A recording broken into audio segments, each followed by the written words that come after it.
Welcome to K&S Society TALK Live, Season 3, where we'll be introducing a lot of new guests and a lot of special surprises in store for you this season.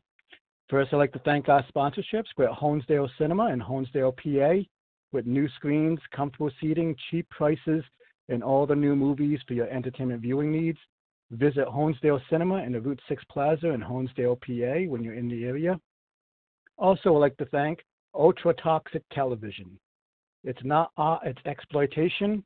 Ultra-toxic television could be seen on Roku devices and streaming devices by going to myvidportal.com. That's ultra-toxic television. It's vile. It's disturbing. It's offensive. It's ultra-toxic television, now banned in over 10 countries. Ultra-toxic television only on Roku. Get it at myvidportal.com. That's myvidportal.com. Ultra-toxic television. It's not art, it's exploitation.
Thank you. Thank you. Thank you.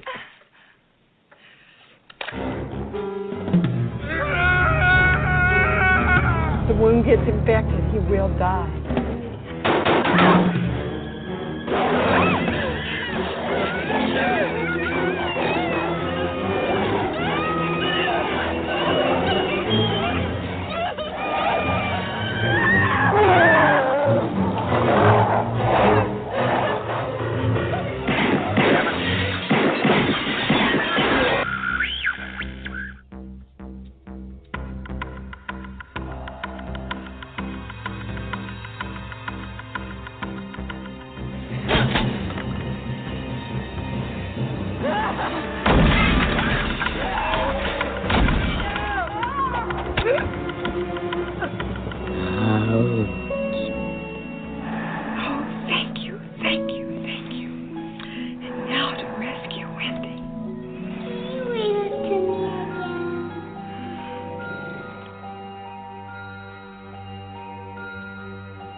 Welcome, everyone, to K&S Society TALK Live, Season 3.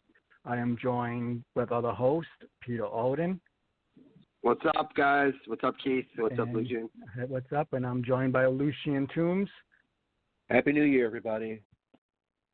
And today we kick off our premiere episode of Season 3 of K&S Society TALK Live, and it's going to be a great season. But today is also going to be great because we'll be joined by none other than the legendary, iconic actress, Dee Wallace.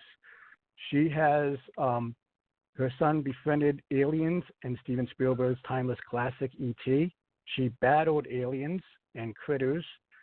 She kicked ass when it came to other films such as Cujo against a rabid Saint Bernard. She also went out and showed us a dark side of her in Peter Jackson's Frighteners.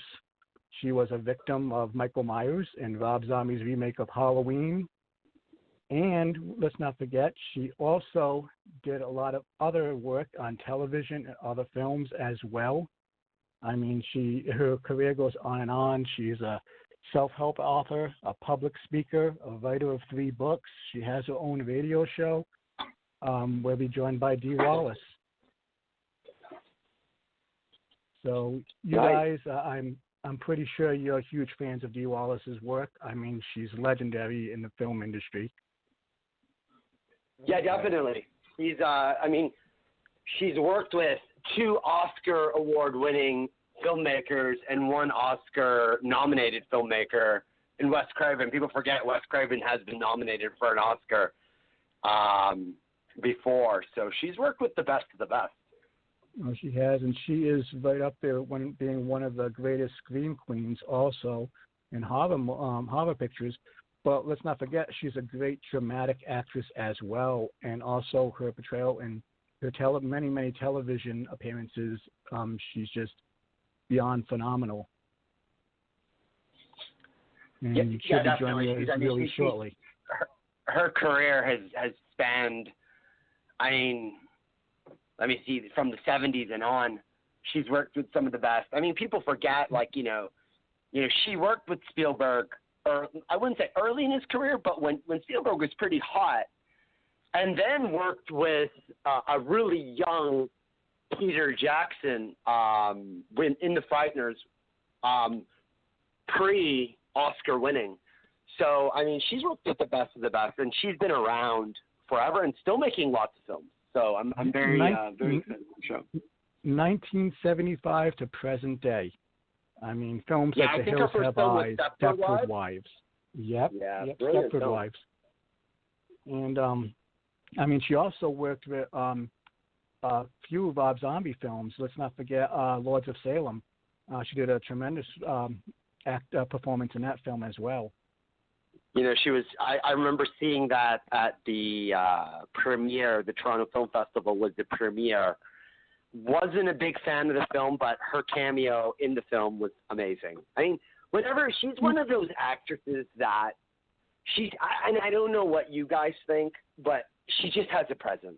She has that presence, and whenever she's on screen, it's almost like the audience right away gets that presence, and she demands that presence right away. You can feel right away her presence on screen, and to me she's an icon. Oh, she is truly an icon. I mean, I disagree with you about Lords of Salem. I really liked that film. I thought it was really well done, and she brought a great presence to there. I mean, she worked with a lot of great actresses and actors in that film. But let's stop talking about her, and let's just bring on the guest of the evening, the iconic Dee Wallace. Hello, handsome. How you doing, Dee? I'm great. I'm just great. Nice to be with you. Thank you for coming on board for K&S Society TALK Live. We're also joined by the other co-hosts, Lucian Toombs and Peter Alden, who are joining us. But, Dee, you are phenomenal. We all agree on it. We were just talking about it. I mean, from 1975 to present day, you brought us so many great classics. Thank you. And also, your work as being a public speaker, self-help author, and plus you're a writer of 3 books. And, I mean, you have your own radio show. I mean, you've done it all. Well, I'm trying to. I just do everything I love, Keith, And I figure if you love it and it's in some kind of service, everybody wins, right? Oh, I agree with you. And I also follow your website. I am Dee Wallace. I mean, it's thank you. Phenomenal website. And, I mean, you get to the core of everything, and you just help motivate people and bring up their self-esteem and make them feel that value in life. And that's something that everyone needs these days. Yeah, that's my intention, and to really teach people that they are the power and have the power to create their own lives, and to get to it. Not to blame other people or wait for other people, including God, that, we have to choose and commit, and then the forces of the universe can come in and partner with us. But we got to do our work first. I agree. And I mean, 1975, you stepped into film. I mean, what brought you to this? This stage that would carry on a career that lasts to this day. I think I was just, if I believe in destiny, because I think we all have leanings toward what we want to do and what makes our heart happy, right? Oh yeah. But I started out as a dancer. I always wanted to be a dancer, and I was a soloist with a couple of very small companies, a ballet dancer, and I was a high school teacher. But I studied with a prima ballerina from Germany, and she took me aside after my last performance, and she said, I want to give you a great gift. You will always be good, but you will never be a great dancer. If you want to be great, go do something else. And what a blessing that I had somebody in my life that told me the truth. And so I turned my sights toward acting, which I had also done since I was a little girl. My family was very poor, and so my mom, who is an incredibly talented actress, bartered her services and got me some, what they called back then, elocution lessons. And so I would give readings around town to, the mayor and the music clubs and all that kind of stuff. And so I kind of grew up in a family where, at church, Mom would direct the religious plays and Grandma did the costumes and Daddy did the scenery. And so spirituality and my acting always just kind of were connected to me ever since I've been a little girl. And it's worked out really well. I don't know. I'm kind of an enigma, I think, because I love the horror genre and I love doing horror films. And then I love teaching people how to heal themselves from fear. So, I'm kind of all over the place, and that works for me. It works really well for me. I'm doing everything I love to do. You're so iconic, even in dramatic acting. What was that, Lucian? I'm sorry, there's a delay, and I didn't quite get it. What did you say? I said even in dramatic acting, you just take the role and you just run with it. I mean, you never disappointed at any role you played in films. I mean, I don't know about that. Thank you for those kind words. No, I'm sure everyone on this panel would agree. I'm sure all your fans would agree. I mean, not just in films, but also in television. I mean, you played so many different characters that we fell in love with them all. I mean, you worked with like Steven Spielberg and E.T., Peter Jackson's and The Frighteners. You did Cujo, which was a terrifying movie, but you just made us feel what it would be like to be trapped in that car with this rabid dog outside chasing you. You really bring it all to life. Well, thank you. I think that's our job as an actor, is to commit all the way and really be the character as much as you can. Honor that journey, because if I don't believe it and I don't commit all the way to it, then I'm not doing the job for my fans or for the audience that's watching it. Well put. I know Peter has a couple questions for you. Sure. Well, my main question is, and I was mentioning it earlier in the show, is you worked with two Oscar-winning directors, one nominated for an Oscar with Wes Craven, obviously Spielberg, and Peter Jackson. What would you say you learned the most from them that help you with your motivational speaking? With my wow, I don't think I've ever gotten that question before. What a great frickin' question. Thank you. Well, I can tell you from Peter Jackson, I can't say enough about Peter. A lot of people don't know that my husband of 18 years, Christopher Stone, died while I was shooting The Frighteners. And did you meet him on Cujo? No. I met Chris on ships. Okay. Yeah.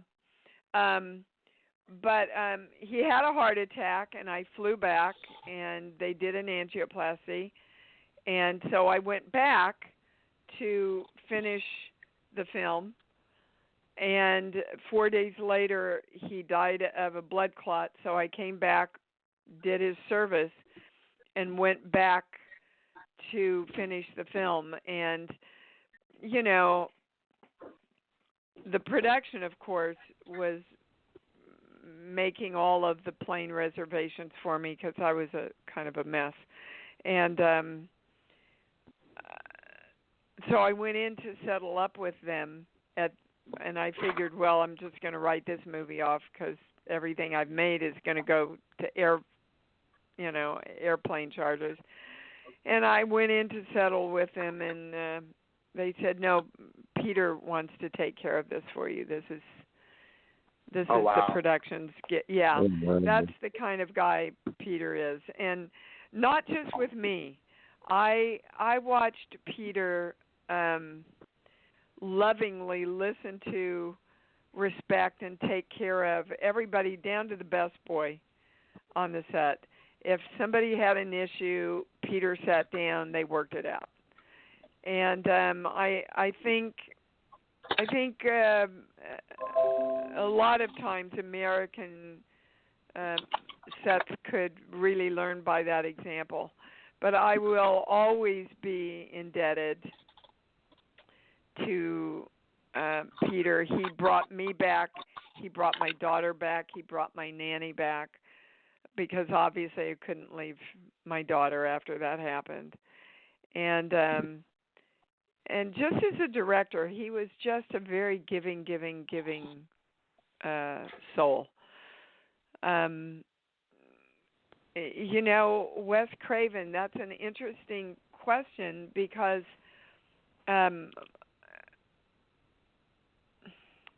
it was very early in my career, and I think if there's anything I learned from working with Wes is that I had to know what I wanted to do. I had to know what that character was. I had to create what I wanted to come out of that character, which is exactly what I teach in my healing work, because we are the creation of ourselves.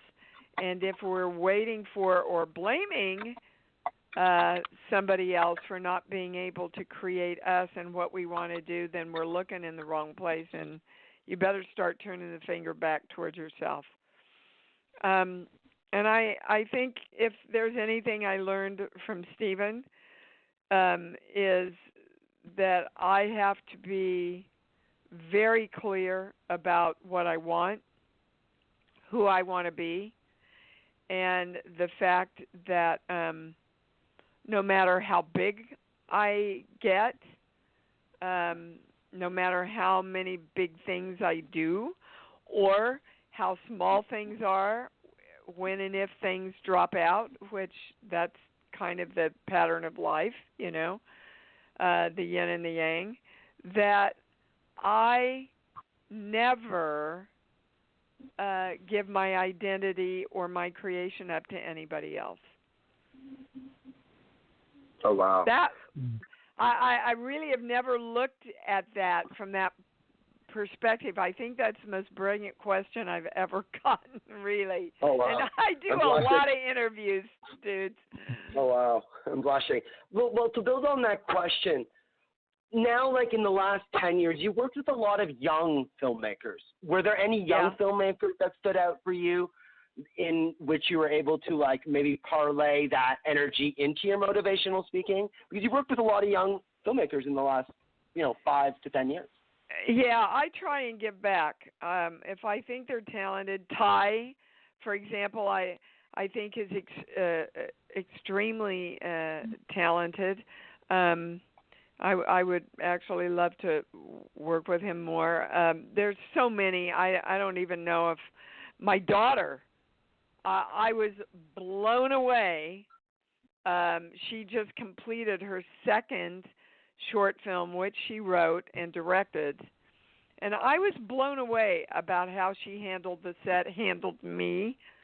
Boy, it's called After Emma, and you guys it's really quite an extraordinary piece. And she had me play a lawyer in it. Now, that's not something I usually play, right? But, I was blown away. She's following in her daddy's footsteps because he directed also before he died. But there's so many good, young, innovative filmmakers, and I think it's important for us. I know that my name will help them get money. It will help them get their project picked up sometimes. And I think that's important for us to give back in that way, really important. And one of the films that you made, which I really enjoyed, was Red Christmas. Oh, my God. I love that film. Thank you. Oh, I'm very proud of that film, yeah. Yes. And it was really, working with Craig was Anderson, this is... But I'm an actor who's open to all possibilities, right? Which is something I always teach in my spiritual work. And so I was back in class just to prune up and keep my juices going.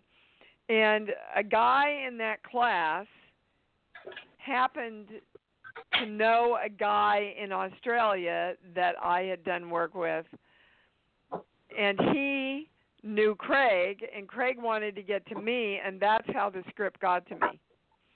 And I read it, and I went, oh, my God, who wouldn't want to do a project like this? It reminded me, actually, of Cujo with the amount of work and emotional stuff that I was going to have to do.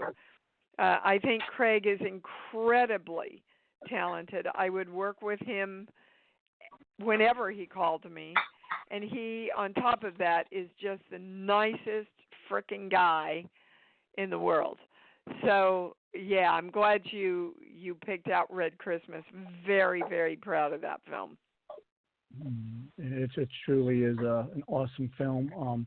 You listeners out there, you have to watch it. Red Christmas is one of Dee's. You're the best in all your films, but this film here really stood out. It was really great.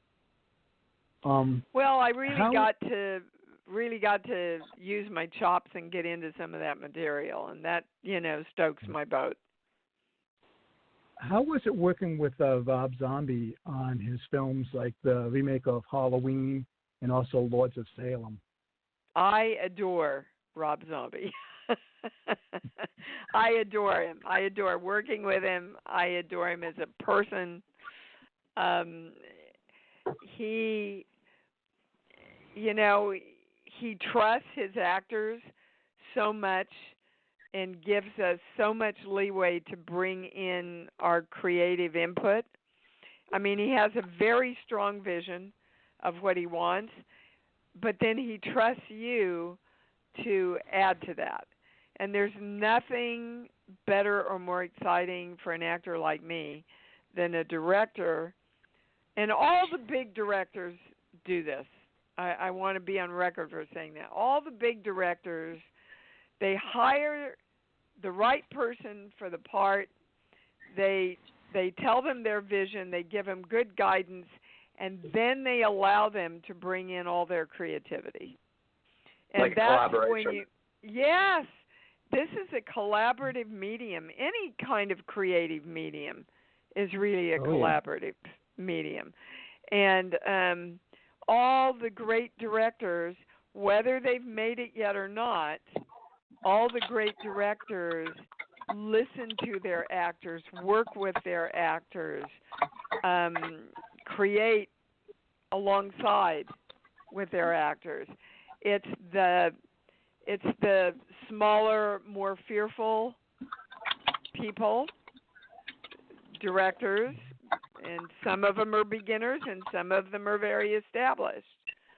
And this is, of course, my perspective on it, but it's the people that are more in fear and they thwart the creativity of their own project.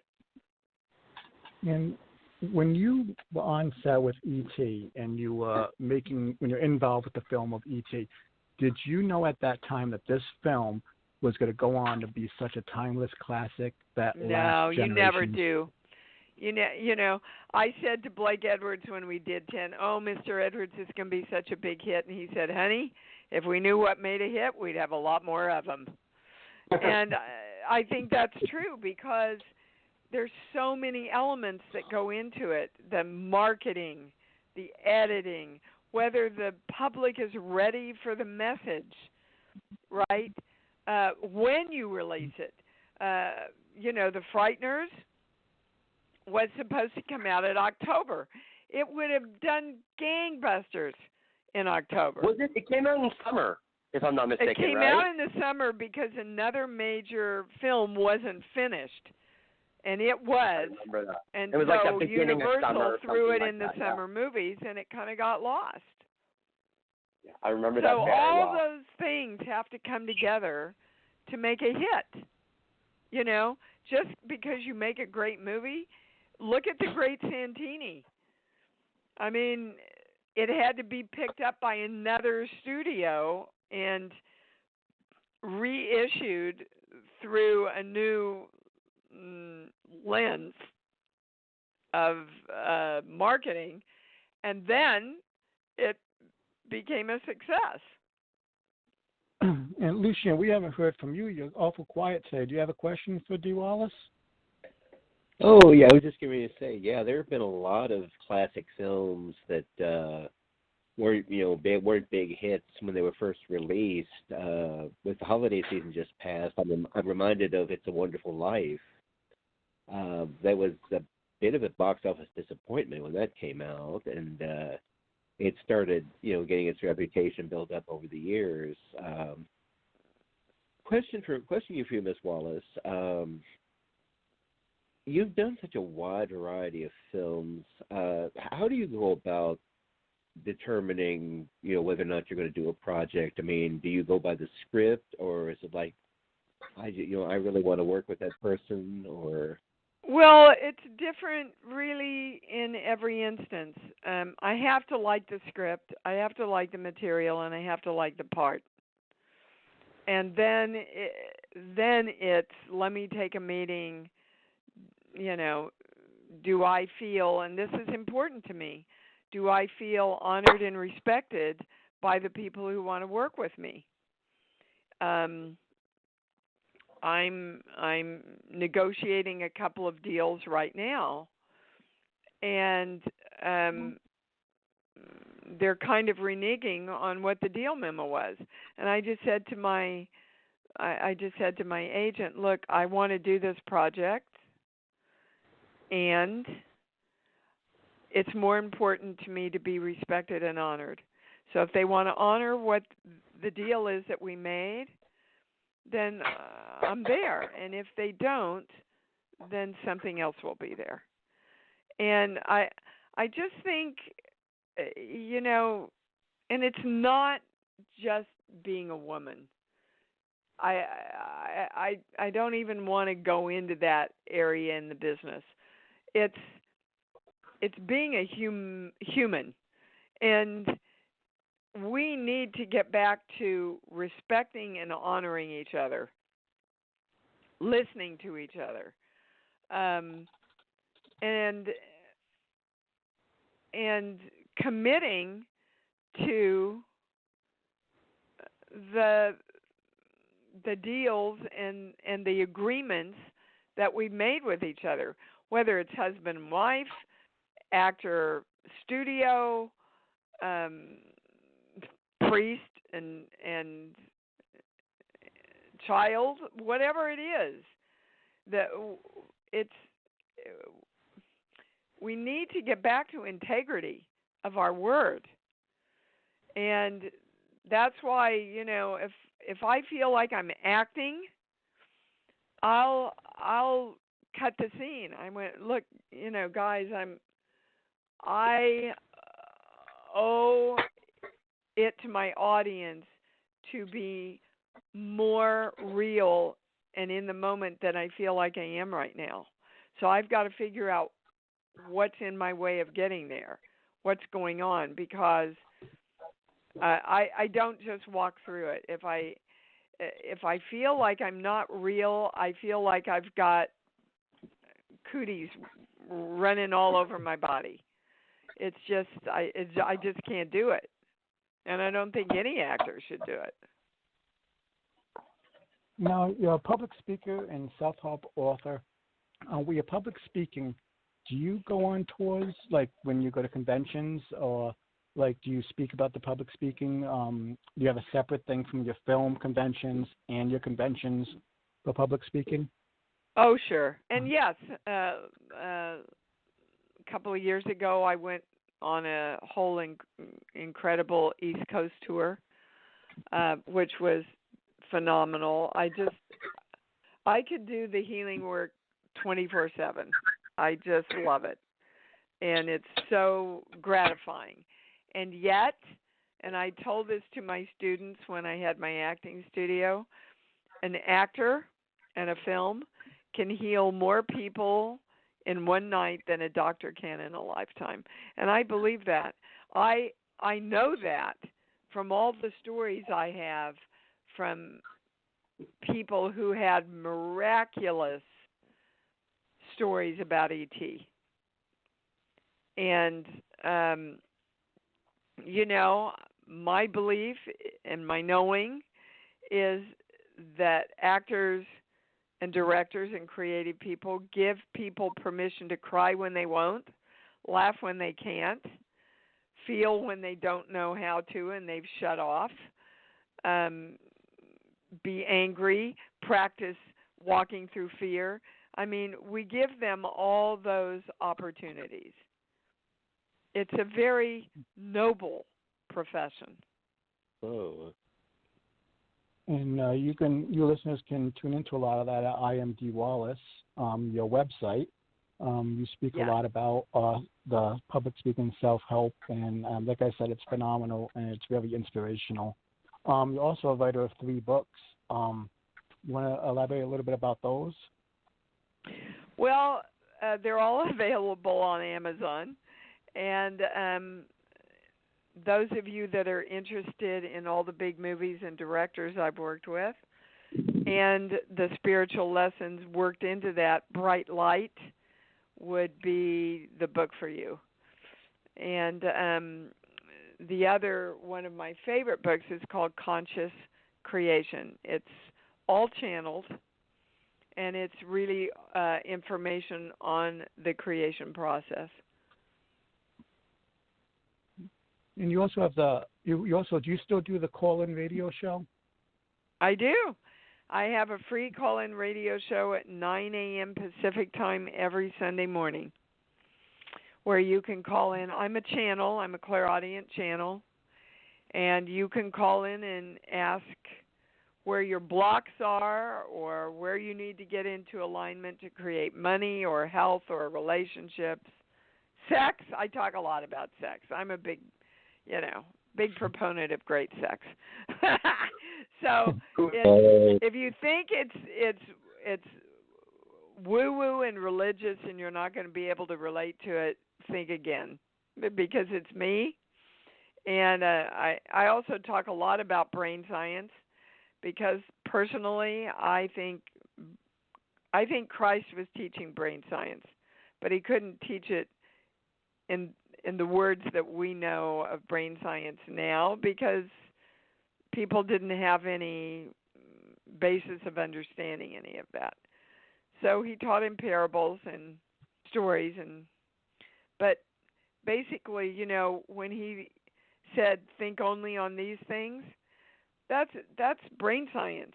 If you want to create money, you better only think on money and think on it with a lot of excitement and love, and be open to all the possibilities where you can create it. And then your brain starts looking for all the possibilities of money in your life.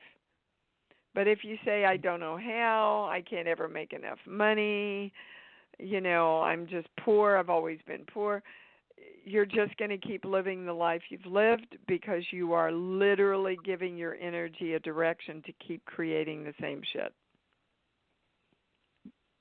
Basically, the laws of attraction.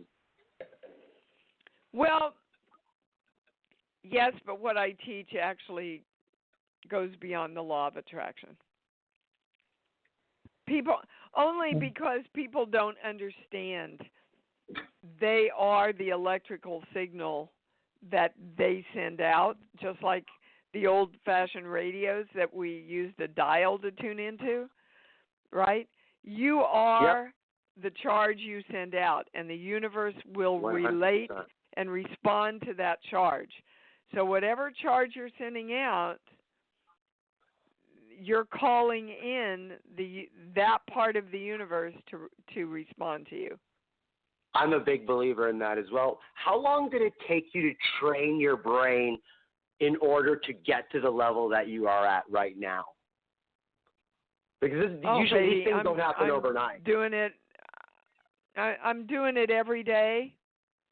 You know, somebody actually called into the show and said, I want to know when I'm going to be there. And the channel said, you'll know you're there when you know there's no there to get to. Exactly. It's a constant state of expansion and understanding. That's really what God is the energy that is always looking to expand and know itself more. And the 100%. greatest way we do that is through love and compassion.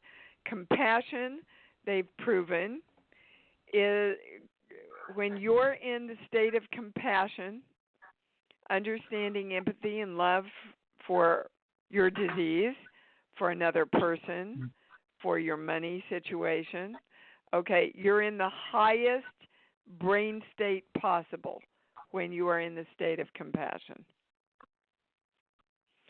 So it opens your brain into a higher creative state. It opens your brain into accepting and being open to all possibilities in your life. So those of you that are dealing with any kind of dis-ease in your life, start feeling compassion and love and joy and literally sending it to that dis-ease. I feel like with all walks of life, no matter what it is, like I find when I'm writing, generally when I'm happier, I'm writing the best. I'm able to get into a flow state much easier than when I'm feeling down, for example. Exactly, because you're shutting off the flow of your energy. And then right away you're able to get into a flow state when you're writing or whatever creative thing you're doing or whatever you're doing, even in sports. Oh, yeah, for sure in sports. Yeah, people really underestimate the correlation between happiness and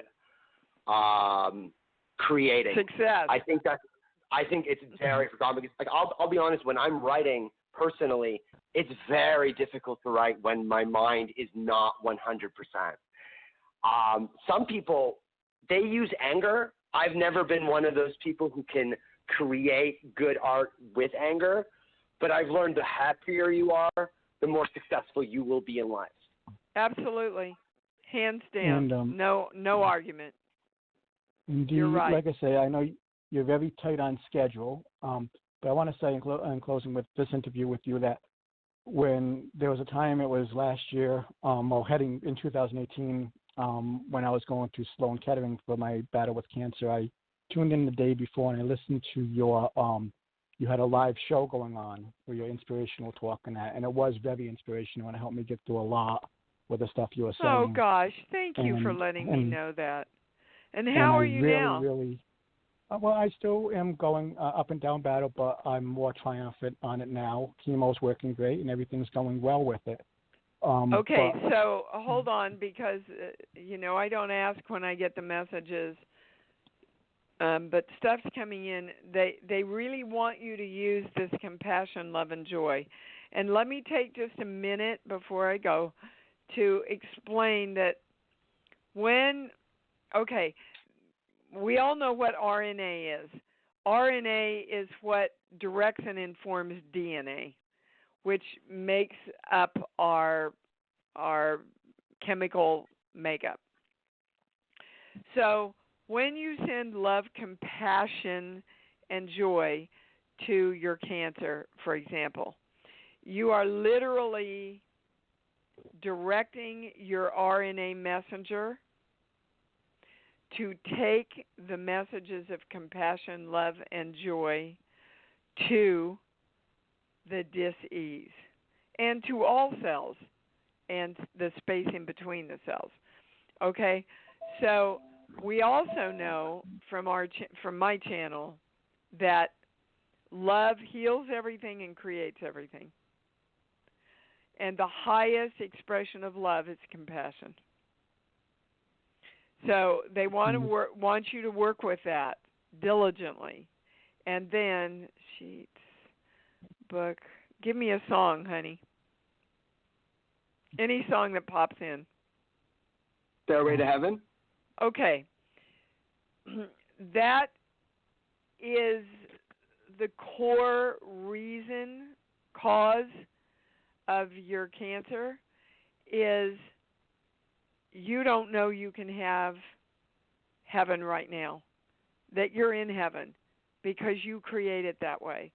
You think there's a stairway. You think there's a process you have to go through to create your peace. But your peace can be created at any moment by you right now. Do you understand? Yes. I'm 100% in tune. 100%. Okay, good. So work with that to bring your body back into the balance of health while you're sending love and compassion and joy to your dis-ease. Because the more you try to get rid of your disease, where does that tell your brain to focus? It just tells me to focus on getting well and fighting stronger. No. When you're focused on fixing the disease, that tells your brain to go to the disease. You want to tell your brain to go to the reinstatement of balance and health. Do you understand? Yes. Okay, good. This served a lot of your listeners, by the way. The channel wants you to know that. Like I say, though, you inspire so many people out there with your words, your wisdom, even your acting, everything. You're just a huge inspiration. And that's what this show today is going to be about, is just a tribute to you, where we're going to discuss a lot of your films and that. But we do thank you from the bottom of our hearts for being on the show as a special guest to help us bring the show. Well, it was my great joy. And if you want to know my favorite film, the one I'm proudest of, as far as my work is concerned, it's Cujo. Cujo is phenomenal. Does that surprise you all? Well, yes and no. It does surprise me. But one question, because I've been dying to actually ask it. I know it's late in the show, but you're basically in the car, and I think it's with I forget his name. He's the kid from Who's Danny the Boss? Pintaro. Yes. And you guys are basically in the car basically for the whole film, if I remember it correctly. Well, for most of the film, yeah. Tell me, I mean, and if I remember, it's, you know, it looked like it was a very hot setting. We were freezing to death. Were you freezing That's all to death? acting. Okay. Yeah, Wow. I actually had them put a heater in the front of the car because we were so cold. Wow, you would have never thought. But tell me, like, how did you have to take your place? Because it's a very claustrophobic scene. You know, you're in a car for a lot of the film. It's very intense. As an actress, how did you take yourself to that place? You know, another good question.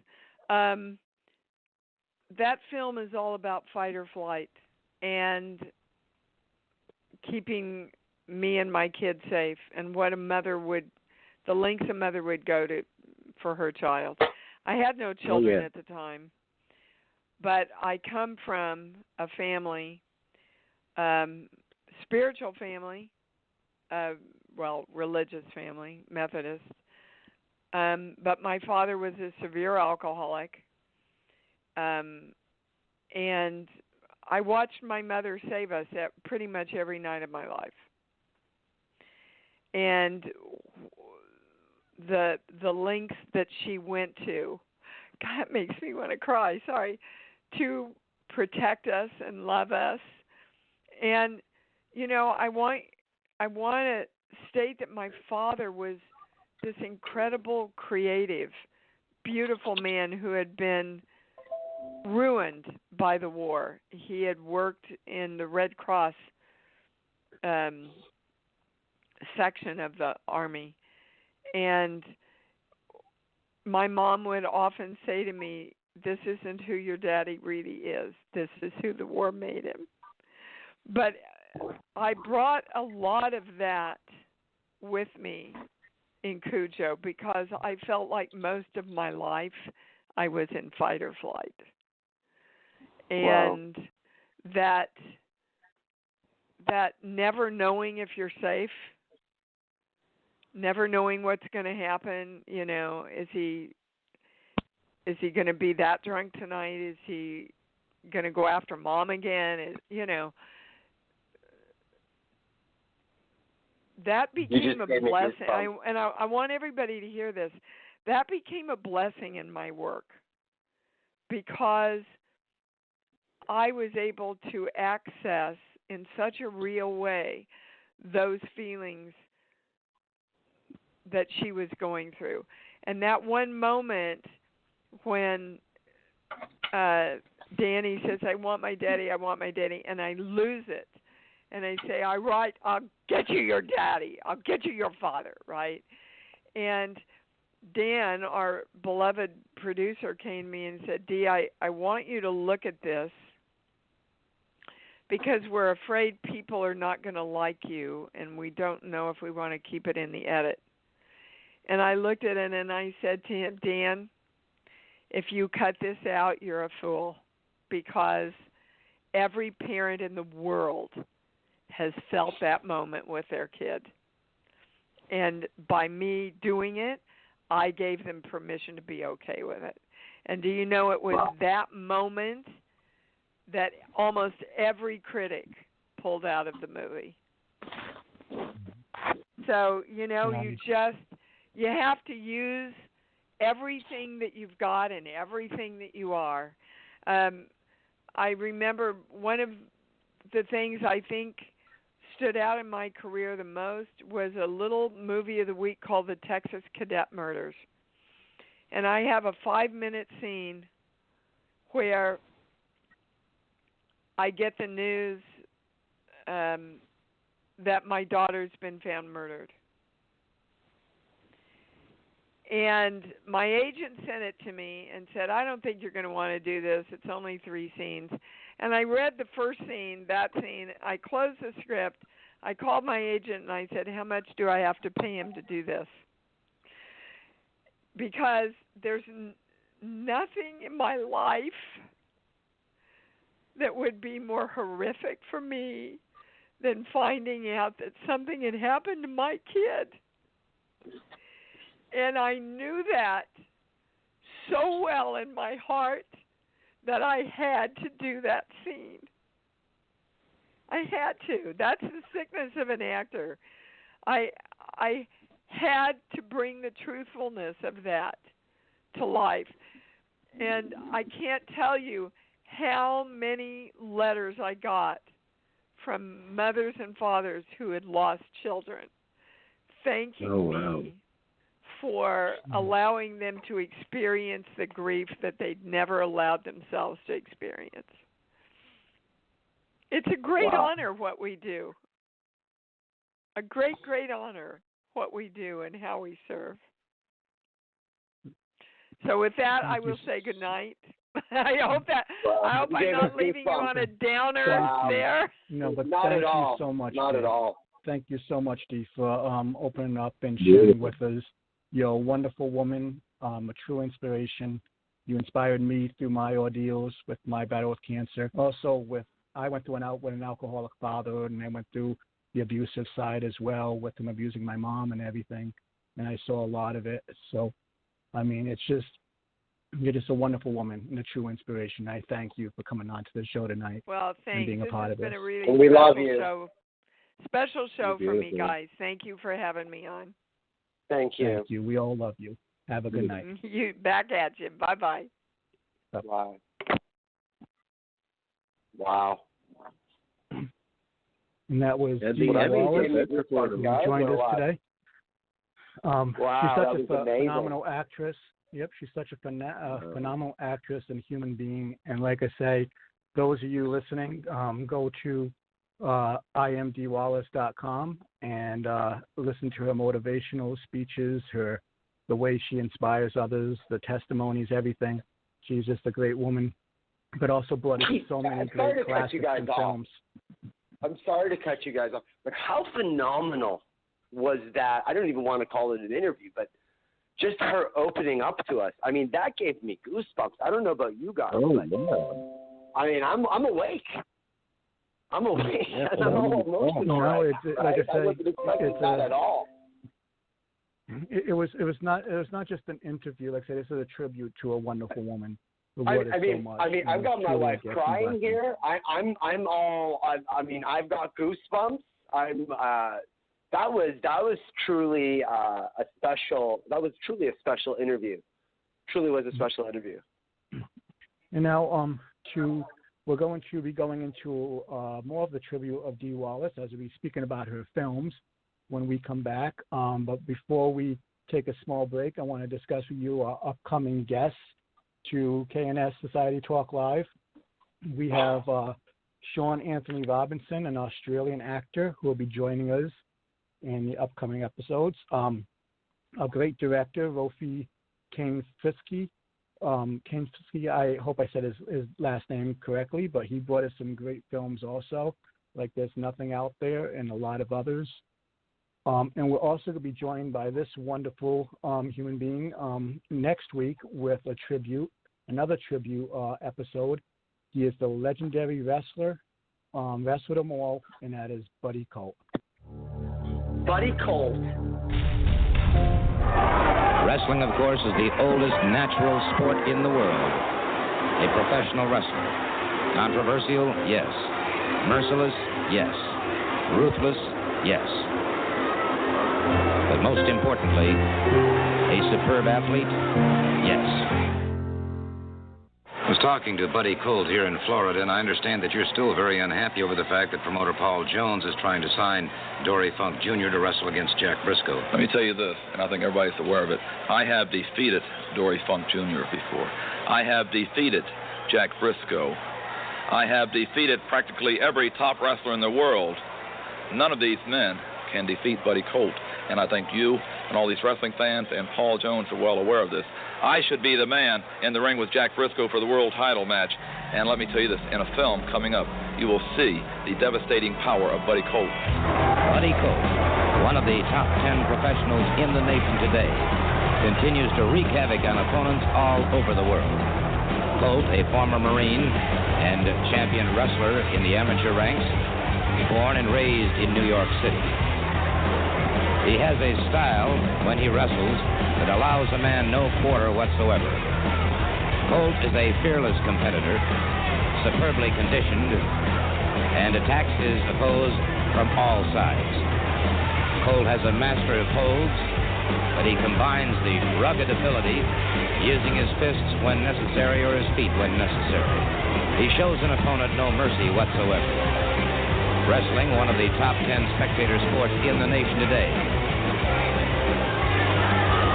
is beset with many men, but not many like Buddy Colt. Colt has broken numerous bones in his career as a professional wrestler, been injured many times, and as he has said, this is part of it. When you're a professional, you expect to get hurt, and you do get hurt. Buddy Colt is showing evidence here that he is capable of hurting his opponent. This one, his face now a crimson mask, is being set up for the infamous neckbreaker that Colt uses with such devastating effectiveness. Colt moves in, and now, showing that lack of mercy quality that he possesses. One of Colt's theories is, when you beat him, hurt him. Keep them psyched out. None of these men can defeat Buddy Colt, and I think you, all these wrestling fans, and Paul Jones are well aware of this.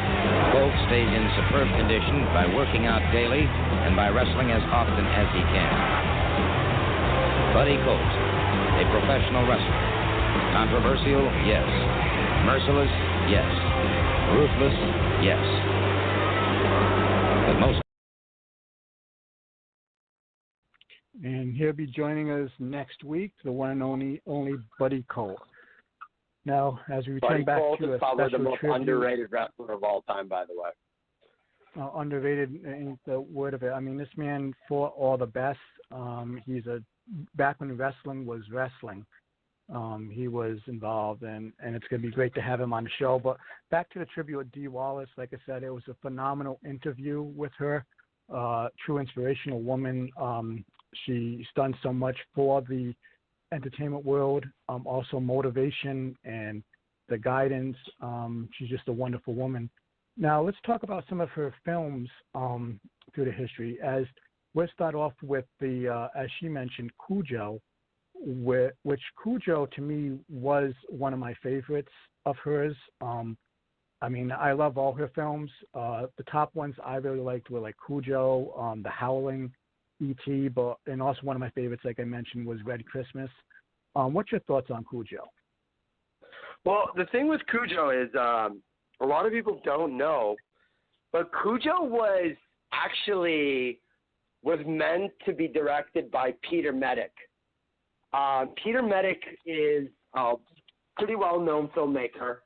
And also it was also going to be the cinematographer on board was going to be, if I can't remember, was it Tony Richardson. He's probably one of the best DOPs in the business. Peter Medic is really known for a lot of his films, like he did The Changeling. He did, what other films did he do? He did The Babysitter. He did The Odd Job. But then I think after a couple of days of screening, I was going to ask her if she actually ended up working with Peter Medic. Louis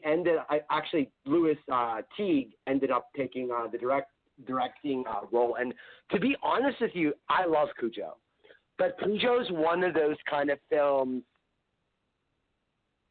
First of all, I love dogs. I'm one of those people. I'm one of those people that when a dog gets hurt in a movie, I'm one of those people who are like, oh shit, I can't, like a dog's life, I can't watch it because I'm so sensitive when it comes to these kind of things. So Cujo's one of those kind of films that I'll maybe draw every 10 years because it is a hard watch.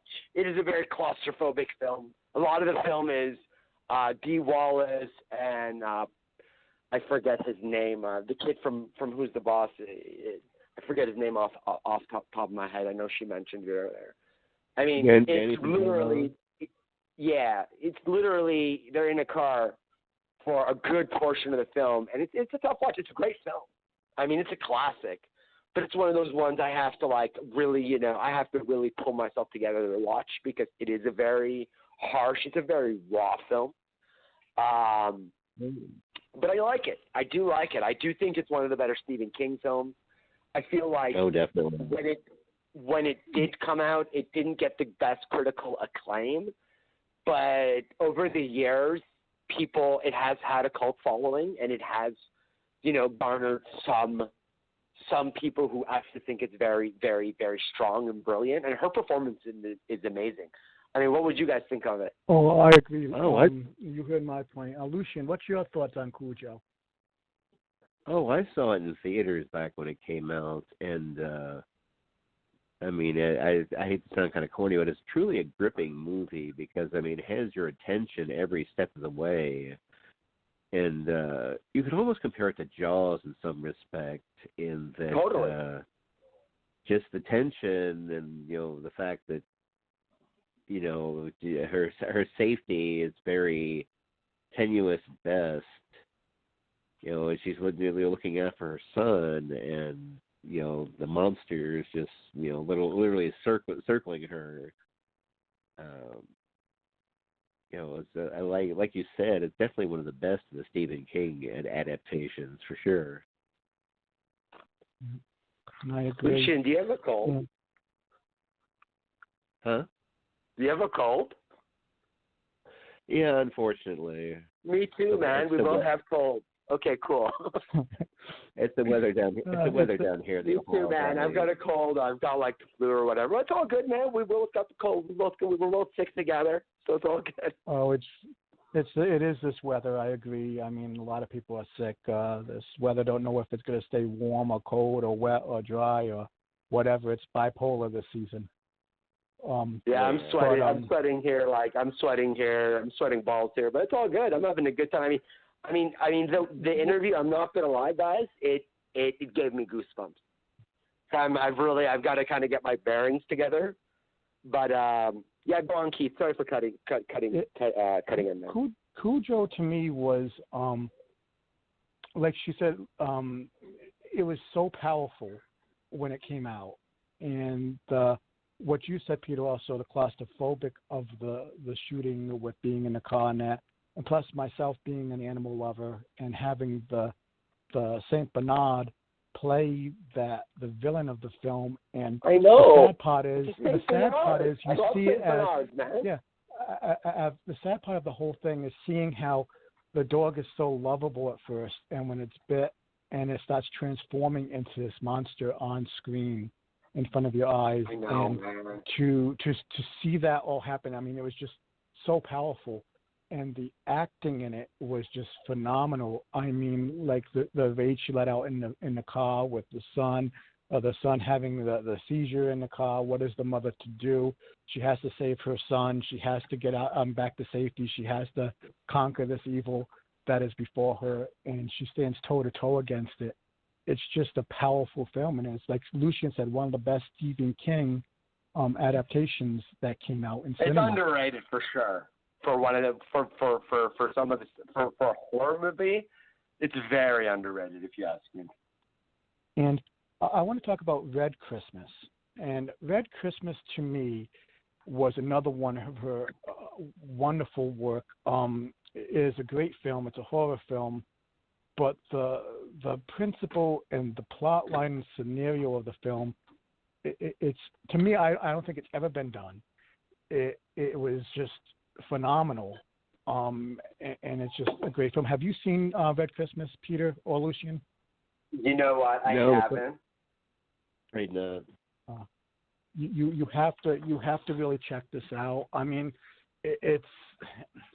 I'm not going to give away the story for those that didn't see it, but I just want to say check it out. She gives a wonderful performance in it, very powerful.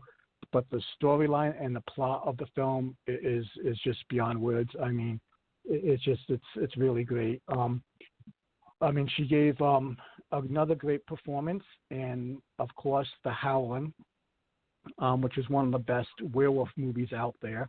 You know what? We should have brought up The Howling. Like, oh my Lord, I totally. You know what, man? I have a poster of The Howling, an original insert in my theater. Because the thing was, her.